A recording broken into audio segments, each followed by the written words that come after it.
Students, आज का जो टॉपिक है वो है मॉलिक्यूलरिटी ऑफ द रिएक्शंस, यानी कि हम जो केमिकल काइनेटिक्स चैप्टर था उसको ही कंटिन्यू कर रहे हैं। ठीक है, केमिकल काइनेटिक्स चैप्टर को हम कंटिन्यू कर रहे हैं और उसमें मॉलिक्यूलरिटी ऑफ द रिएक्शंस जो है ये बहुत इंपॉर्टेंट टॉपिक है जिसको हम डिस्कस करने वाले हैं। डिटेल में डिस्कस करेंगे, उसके हर एक्सपेक्ट को ही हम कवर करेंगे और सारी मॉलिक्यूलरिटी को हम डिस्कस करेंगे कि मॉलिक्यूलरिटी मोर देन 3 क्यों नहीं होती और भी जितने भी एस्पेक्ट्स हैं। लेकिन चलिए यहाँ पे देखिए क्या लिखा हुआ है, मॉलिक्यूलरिटी ऑफ रिएक्शन। ठीक है, मॉलिक्यूलरिटी का मतलब क्या होता है उसको हम डिस्कस करते हैं। मान लेते हैं कि सपोज एक रिएक्शन ए और बी जो रिएक्टेंट है वो रिएक्ट कर रहे हैं और सीधा प्रोडक्ट फॉर्म कर रहे हैं। क्या बना रहे हैं बच्चों? प्रोडक्ट बना रहे हैं। ठीक है, यहाँ पे ये more than one step reaction नहीं है। यहाँ पे आप देखोगे कि एक रिएक्टेंट ए और एक रिएक्टेंट बी दोनों ही रिएक्ट कर रहे हैं और प्रोडक्ट फॉर्म कर रहे हैं। तो इस केस में मॉलिक्यूलरिटी मेरी कितनी हो जाएगी? 2। मॉलिक्यूलरिटी को मैं एम से डिनोट करता हूँ, तो यहाँ पे मेरा जो सिंपल आंसर आएगा वो 2 आएगा। समझ में आया? यानी कि सिंगल स्टेप में, यानी कि किसी भी रिएक्शंस को होने में जितने नंबर ऑफ मॉलिक्यूल्स कोलाइड करते हैं, समझ में आ रही है बात कि एक मॉलिक्यूल्स ये है, दूसरा मॉलिक्यूल्स ये कोलाइड किया और प्रोडक्ट फॉर्म कर दिया, तो इसको हम बोल देते हैं कि इस रिएक्शंस की जो मॉलिक्यूलरिटी है वो 2 है। बात समझ में आ रही है? किसी रिएक्शंस में क्या होगा कि एक ही मॉलिक्यूल सिर्फ पार्टिसिपेट करेगा रिएक्शन में, तो उसकी मॉलिक्यूलरिटी क्या हो जाएगी? 1 हो जाएगी। लेकिन कंडीशन क्या है कि जो उसकी रेट डिटरमाइनिंग स्टेप, जो हम मॉलिक्यूल्स कंसीडर करेंगे वो हम क्या करेंगे, या तो स्लोएस्ट स्टेप में कितने नंबर ऑफ मॉलिक्यूल्स कोलाइड करके प्रोडक्ट फॉर्म कर रहे हैं, या रेट डिटरमाइनिंग स्टेप की बात कर रहा हूं। दोनों एक ही है लेकिन दो डिफरेंट नाम है, तो दोनों को मैं अलग अलग से एक्सप्लेन कर रहा हूं। ठीक है, तो रेट डिटरमाइनिंग स्टेप या स्लोएस्ट स्टेप में रिएक्टेंट के जितने मॉलिक्यूल्स कोलाइड करते हैं और प्रोडक्ट में कन्वर्ट होते हैं, उन जितने नंबर ऑफ होंगे, अगर एक मॉलिक्यूल्स होगा तो यूनिमॉलिक्यूलर होगा, अगर मॉलिक्यूल्स या आयन दोनों हो सकता है, अगर 2 मॉलिक्यूल्स हुए तो बाईमॉलिक्यूलर रिएक्शन होगी, अगर 3 हुआ तो ट्राईमॉलिक्यूलर रिएक्शन होगी। लेकिन मोर देन 3 मॉलिक्यूलरिटी पॉसिबल नहीं है, इसको भी हम डिस्कस करेंगे। तो चलिए हम आगे कंटिन्यू करते हैं मॉलिक्यूलरिटी ऑफ द रिएक्शंस की। मॉलिक्यूलरिटी ऑफ द रिएक्शंस में जो स्टेटमेंट लिखा हुआ है आप उसको देखिए, एक बार पढ़ते हैं इसको। The molecularity of a reaction is defined as the number of molecules, याद रखिएगा number of the molecules or ion की मैं बात कर रहा हूं, that participate in the rate determining step और स्लोवेस्ट स्टेप। जितने नंबर ऑफ मॉलिक्यूल्स पार्टिसिपेट करते हैं ना डिटरमाइनिंग स्टेप में, यानी कि आरडीएस स्टेप में, इसको शॉर्टकट हम क्या बोलते हैं बच्चों? आरडीएस स्टेप, या फिर इसको मैं एस लिख देता हूं स्लोवेस्ट स्टेप में। इन दोनों में जितने नंबर ऑफ आयन या मॉलिक्यूल्स पार्टिसिपेट करते हैं वही मेरी मॉलिक्यूलरिटी होती है। समझ में आ गई? चलिए तो हम इसको आगे कंटिन्यू करते हैं और एग्जाम्पल के साथ समझते हैं। एग्जाम्पल के साथ जैसे समझेंगे तो और क्लियर होगा।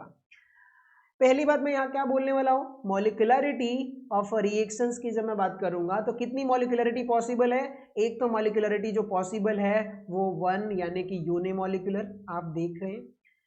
मॉलिक्यूलरिटी मेरी 2 पॉसिबल है यानी कि बाई मॉलिक्यूलर, यहाँ पर भी आप देख रहे हैं। और मॉलिक्यूलरिटी जो है वो 3 भी पॉसिबल है, यानी कि जो मॉलिक्यूलर रिएक्शंस उनकी बात करें ट्राई मॉलिक्यूलर भी पॉसिबल है। ठीक है, तो इनको हम 1 बाई 1 करके डिस्कस करते हैं और एग्जाम्पल के साथ भी डिस्कस करेंगे, डिटेल में डिस्कस करेंगे। कहीं भी कंफ्यूजन हो तो आप कमेंट सेक्शन में कमेंट करिए, मैं ज़रूर दोबारा या जो भी आपकी क्वेरी होगी उसको रिजॉल्व करूंगा। ठीक है, चलिए तो पहला जो पॉइंट है अपना यूनिमॉलिक्यूलर रिएक्शन। यूनिमॉलिक्यूलर रिएक्शन का कहने का मतलब क्या है, जैसे कि एग्जाम्पल के साथ देखते हैं कि मेरे पास PCl5 है। याद रखिए PCl5 जो है वो ब्रेक हो जाता है PCl3 प्लस Cl2 गैस में। आप यहाँ पे ये एग्जाम्पल देख रहे हैं, क्या यहाँ पर एक ही मॉलिक्यूल्स पार्टिसिपेट कर रहा है रिएक्शन में? ये मेरा रेट डिटरमाइनिंग स्टेप भी होगा, आरडीएस स्टेप। तो यानी कि अगर एक ही मॉलिक्यूल्स डीकंपोज या ब्रेक हो रहा है PCl3 और Cl2 में, तो ये मेरा एक ही अगर मॉलिक्यूल्स पार्टिसिपेट करता है तो इस रिएक्शंस की मॉलिक्यूलरिटी क्या हो जाएगी? 1। एक मॉलिक्यूल्स पार्टिसिपेट किया तो मॉलिक्यूलरिटी कितनी होगी बच्चों? 1 होगी, यानी कि मैं इस रिएक्शंस को क्या बोलूंगा? यूनिमॉलिक्यूलर।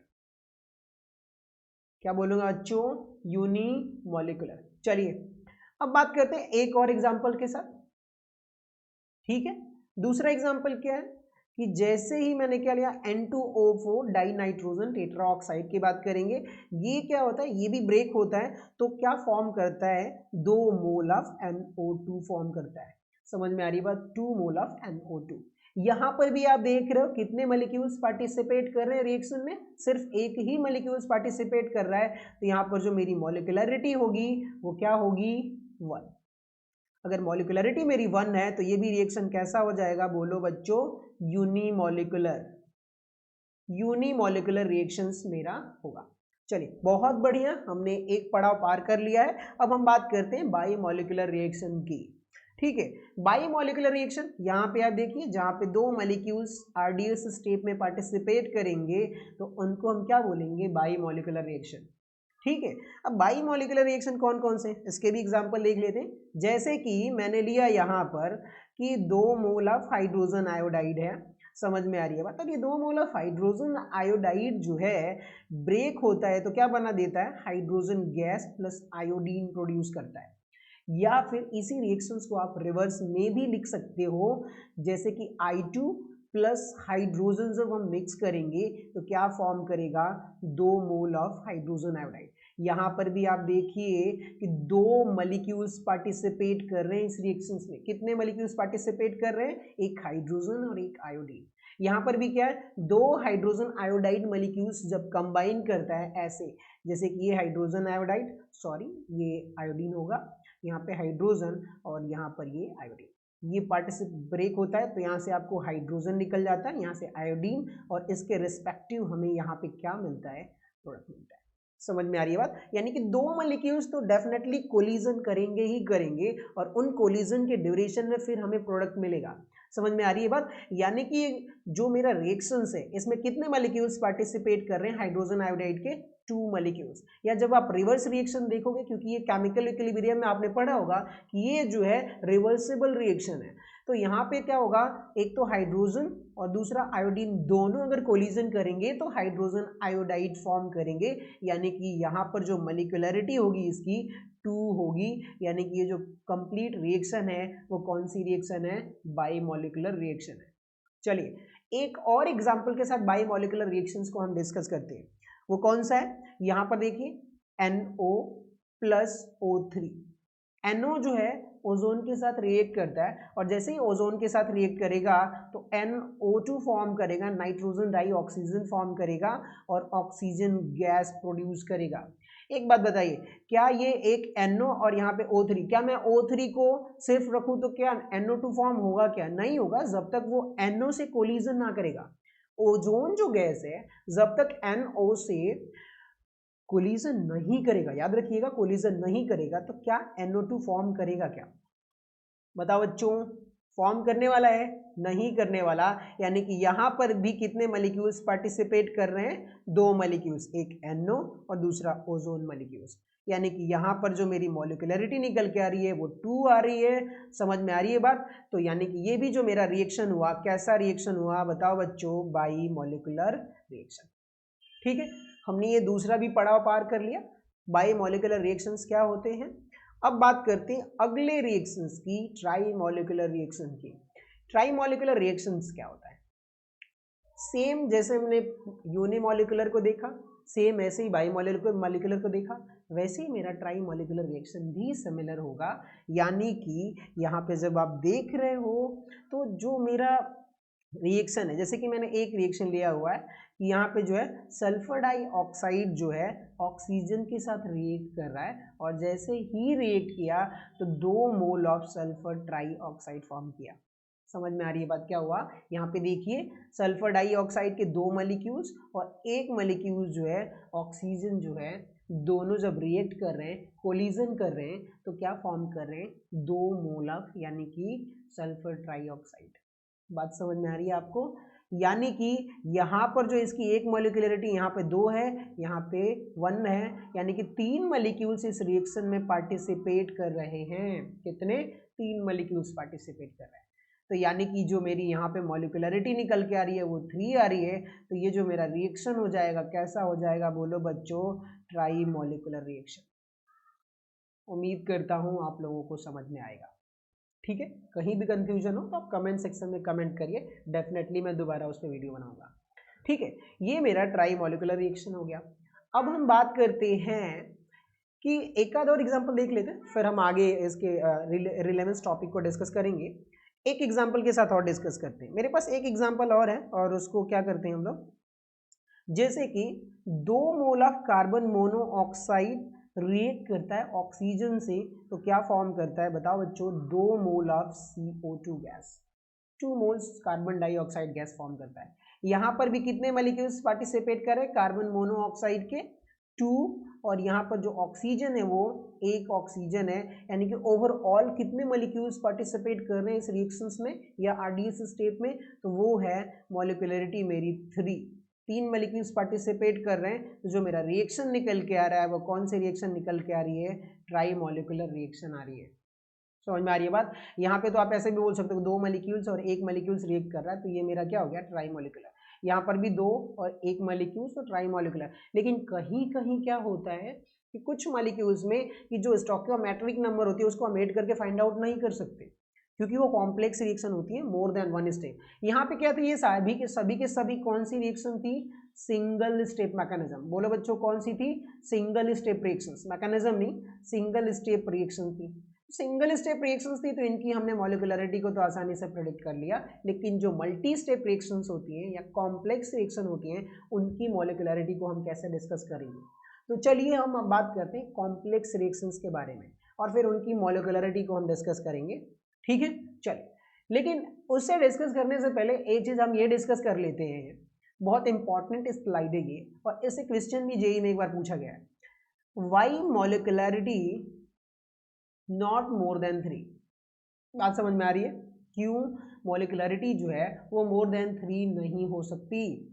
तो चलिए उसके लिए भी मैंने पहले से ही एक स्लाइड बना रखा है, अब देखिए यहाँ पे, if more than 3 molecules collide then they can not show effective collision. देखते हैं क्यों होता है। मान लीजिए कि एक मॉलिक्यूल्स ये है और एक मॉलिक्यूल्स ये है और यहाँ पर एक मॉलिक्यूल्स है, अगर ये एक दूसरे से कोलिजन करने आएंगे, यहाँ पे स्लाइड में देखिए आप पेपर में, तो आपको क्या मिलेगा, यहाँ पे आप ड्रॉ करेंगे तो चलिए ये तीनों म्यूचुअली कोलाइड तो कर रहे हैं, तीनों क्या म्यूचुअली कोलाइड कर रहे हैं, या ऑफ कोर्स कर रहे हैं, तीनों का कोलिजन पॉसिबल है, तीनों का इंटरेक्शन पॉसिबल है। कि यहाँ पे आप देख रहे हैं ये 1, ये 2 और ये 3, ये 3 जो है 1 और 2 से इंटरेक्ट कर रहा है। यहाँ पर आप देखेंगे कि 1 जो है 2 3 से इंटरेक्ट कर रहा है, 2 जो है 3 और 1 से इंटरेक्ट कर रहा है, यानी कि यहाँ तक तो कोलिजन मेरा सेफली पॉसिबल है, बहुत अच्छे से कोलाइड कर रहा है। ये समझ में आ रही है बात, यानी कि कोलाइड कर रहा है तो कोलिजन तो होगा ही, इफेक्टिव कोलिजन होगा, तो यहाँ तक तो ये मेरा इफेक्टिव की कैटेगरी में आ रहा है। कैसा हो रहा है, इफेक्टिव कोलिजन। कैसा हुआ बच्चों, इफेक्टिव कोलिजन। लेकिन क्या जब मैं 4 मॉलिक्यूल्स को एक साथ कोलाइड करूंगा तो क्या पॉसिबिलिटी है कि वो कोलिजन इफेक्टिव होगा, चलिए उसको भी डिस्कस कर लेते हैं।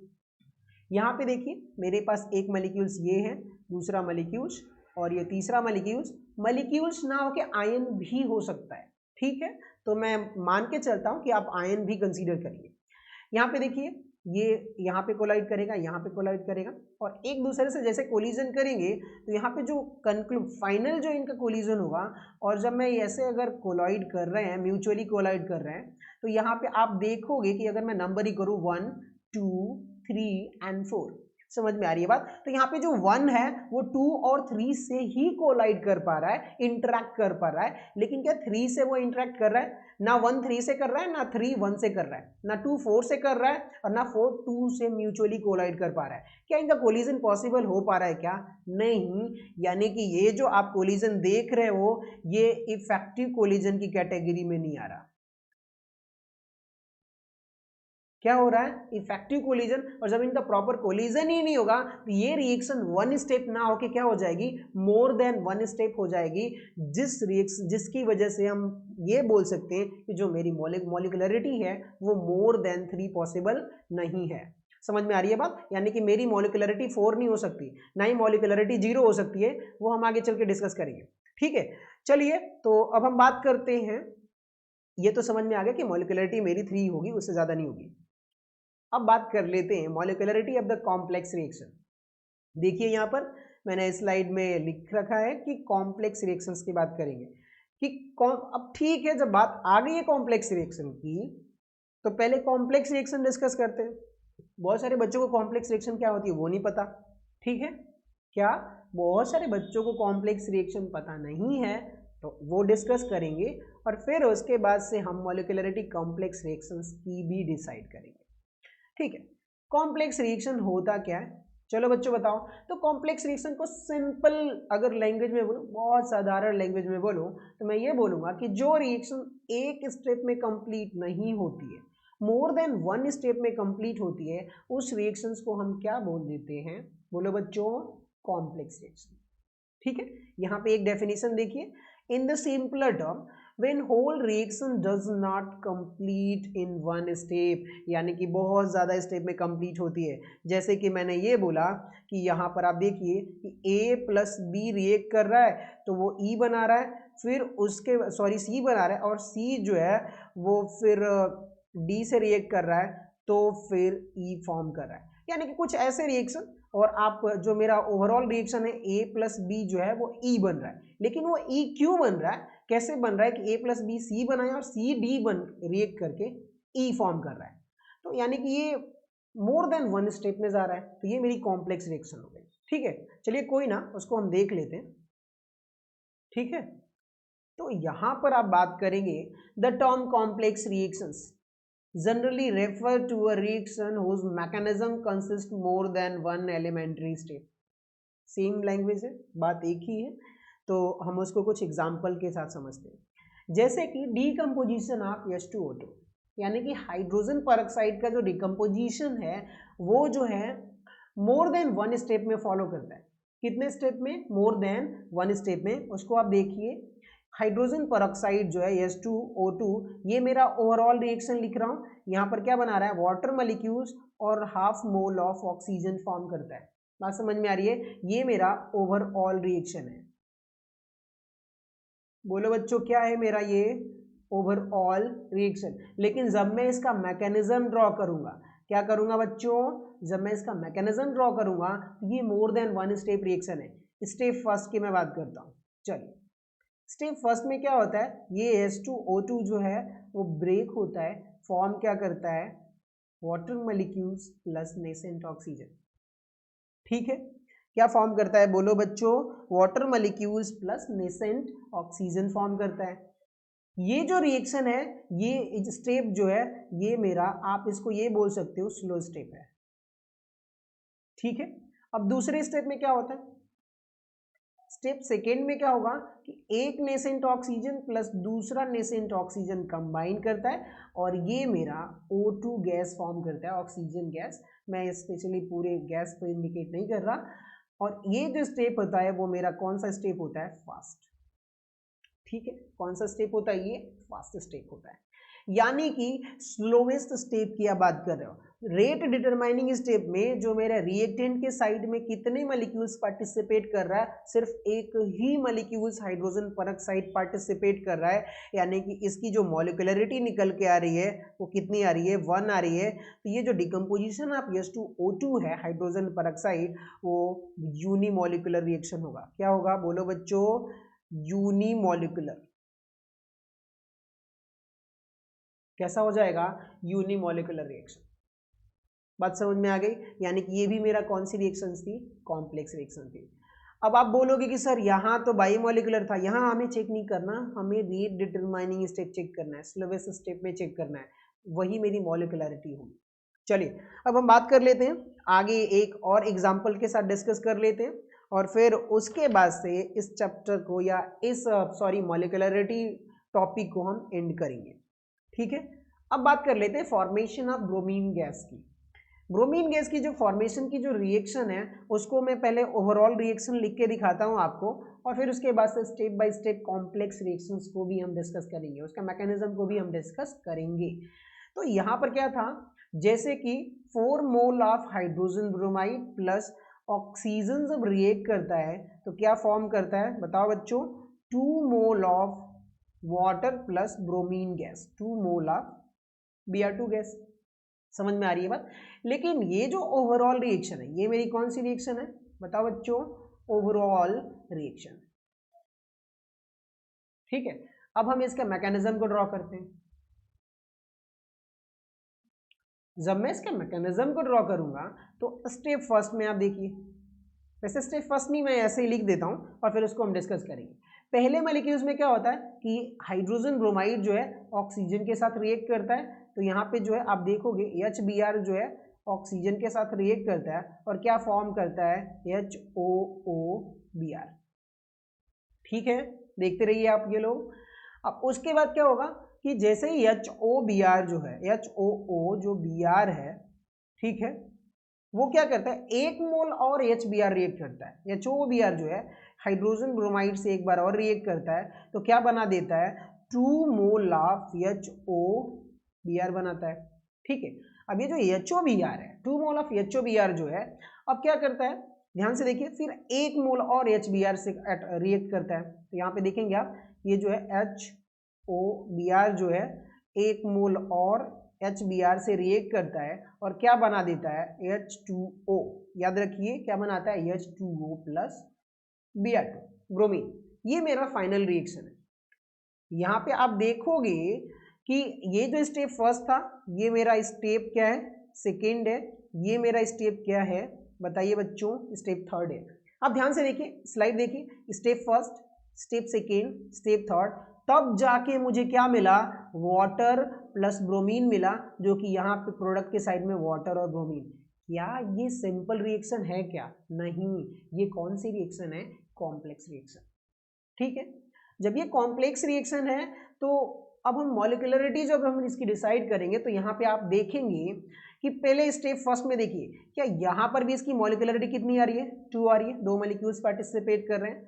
यहाँ पर भी मेरी मॉलिक्यूलरिटी क्या है, 2 आ रही है, 2 मॉलिक्यूल्स पार्टिसिपेट कर रहे हैं। यहाँ पर भी मेरी मॉलिक्यूलरिटी क्या है, 2 आ रही है, पार्टिसिपेट कितने मॉलिक्यूल्स कर रहे हैं, 2 कर रहे हैं। यानी कि ओवरऑल रिएक्शन में भी बात करोगे तो इसकी ईच स्टेप की जो मॉलिक्यूलरिटी है वो कितनी है, 2 है। कितनी है, मॉलिक्यूलरिटी मेरी 2 है। यानी कि जो इस रिएक्शंस की मॉलिक्यूलरिटी आएगी वो 2 आएगी। यानी कि जो फॉर्मेशन ऑफ ब्रोमीन का ये जो रिएक्शन है ये कितनी होगी, बाई मॉलिक्यूलर रिएक्शन। लेकिन अगर आप स्टोइकियोमेट्री ऐड करते तो क्या बोलते कि देखो भैया ये 4 + 1 कितना आया, 5, तो ये पेंटामोलिकुलर रिएक्शन हुआ। लेकिन ऐसा होता नहीं है ना, ऐसा होता तो नहीं है। तो ये मल्टी स्टेप रिएक्शन है। तो कॉम्प्लेक्स रिएक्शन को हम रिएक्शन का चेहरा देख के नहीं बता सकते कि वो कौन सी रिएक्शन है। ठीक है, बाई मॉलिक्यूलर की ट्राई मॉलिक्यूलर हम चेहरा से प्रेडिक्ट नहीं करेंगे। चलिए अब हम बात कर लेते हैं, इस रिएक्शंस को हम कंप्लीट करते हैं। पहले देखिए अब हमें क्या है, देखिए यहाँ पर जो है HOBr इंटरमीडिएट प्रोडक्ट तो सारे कंज्यूम हो जाते तो वो कट हो जाएंगे, HOBr। अब देखिए यहाँ पे 2 HOBr 2 मोल प्रोड्यूस हो रहा है, तो उसको बैलेंस करने के लिए हमें 2 से मल्टीप्लाई करना पड़ेगा। याद रखिए इस पूरे वाले पार्ट में 2 से मल्टीप्लाई कर देंगे तो क्या अब यहाँ पर 2 HOBr हो जाएगा कि नहीं हो जाएगा। तो ये 2 HOBr कैंसिल हो गया और कैंसिल हुआ। अब पूरा ऐड कर दीजिए और जैसे ऐड करके तो देखो 1 2 और यहां से 2 HBr कितने हो गए, 4 मोल ऑफ HBr हो गए, प्लस ऑक्सीजन कितना है 1 मोल, तो वो मेरा ऑक्सीजन हो गया। अब इधर आके देखिए तो ये पूरे इंटरमीडिएट कट गए हैं, तो H2O यानी कि 2 मोल, क्योंकि हमने मल्टीप्लाई किया हुआ है तो 2 mole of H2O plus 2 mole of Br2 form किया। यही आप ओवरऑल रिएक्शन देखिए आ गया कि नहीं आ गया, समझ में आ रही है बात। यानी कि ये कॉम्प्लेक्स रिएक्शंस थी। तो ईच स्टेप की जो मॉलिक्यूलरिटी है, यहाँ पर भी मॉलिक्यूलरिटी आप देखोगे 2 है, यहाँ पर भी मॉलिक्यूलरिटी 2 है, यहाँ पर भी मॉलिक्यूलरिटी मेरी 2 है। तो यानी कि ओवरऑल जो मॉलिक्यूलरिटी ऑफ द रिएक्शन होगा वो क्या हो जाएगा, 2। यानी कि ये बाई मॉलिक्यूलर रिएक्शन थी। चलिए बहुत बढ़िया, हमने सक्सेसफुली एक्सप्लेन किया। अब हम बात करते हैं रिगार्डिंग नोड्स की बात कर रहे हैं, मॉलिक्यूलरिटी की नोड की बात करते हैं। चलिए ये जो रिएक्शंस है, ये जो रिएक्शन मॉलिक्यूलरिटी है वो थियोरेटिकल कॉन्सेप्ट है, ये प्रैक्टिकल कॉन्सेप्ट नहीं है। कैसा है, ये थियोरेटिकल कॉन्सेप्ट है, इसको आप मेमोराइज करिए। Molecularity can not be zero. Of course अगर मान लेते हैं कि मॉलिक्यूलरिटी जीरो का मतलब क्या है कि कोई रिएक्टेंट एग्जिस्ट ही नहीं कर रहा, मॉलिक्यूल्स एग्जिस्ट ही नहीं कर रहा, तो क्या कोई रिएक्शन होगी क्या। अब आप गेस कर सोचिए तो सही कि एक रिएक्टेंट है दूसरा रिएक्टेंट है, एक ही रिएक्टेंट तो ही रिएक्शन हो सकती है, अदरवाइज रिएक्शन नहीं होने वाली। अगर मॉलिक्यूल्स ही नहीं है तो रिएक्शन का, तो यानी कि मेरी मॉलिक्यूलरिटी जो है जीरो तो नहीं होगी। क्या नेगेटिव मॉलिक्यूल्स हो सकते हैं क्या? ऑफ कोर्स नहीं हो सकते, क्योंकि मॉलिक्यूल्स तो मॉलिक्यूल्स है, वो नंबर नेगेटिव हो सकता पर मॉलिक्यूल्स नेगेटिव नहीं। समझ में आ रही है बात? यानी कि नेगेटिव जो है ये भी नहीं हो सकता, और फ्रैक्शनल तो मॉलिक्यूलरिटी हो ही नहीं सकती, और इनफाइनाइट यानी कि मोर देन 3 नहीं पॉसिबल है, इनफाइनाइट की तो बात ही नहीं है, और इमेजिनरी तो हम मान के नहीं चलते। मैथमेटिक्स में मान सकते हैं, पर केमिकल रिएक्शन के लिए हमारे पास एक्चुअली रियल मॉलिक्यूल्स चाहिए, तभी रिएक्शंस पॉसिबल है। इमेजिनरी यहाँ पे नहीं चलने वाला, ड्रामा थोड़ी चल रही है। ठीक है, चलिए molecularity can not be a greater than 3, यानी कि इसको भी हमने देखा था कि जो हमारा इंटरेक्शंस होगा, अगर मान लेते हैं 4 है तो प्रॉपर इंटरेक्शन होगा नहीं, तो इफेक्टिव कोलिजन नहीं होगा, तो मेरी मॉलिक्यूलरिटी जो है मोर देन 3 पॉसिबल नहीं है। उम्मीद करता हूँ बच्चों आप लोगों को बहुत अच्छे से ये मॉलिक्यूलरिटी ऑफ द रिएक्शन अच्छे से समझ में आया होगा। Thank you for watching.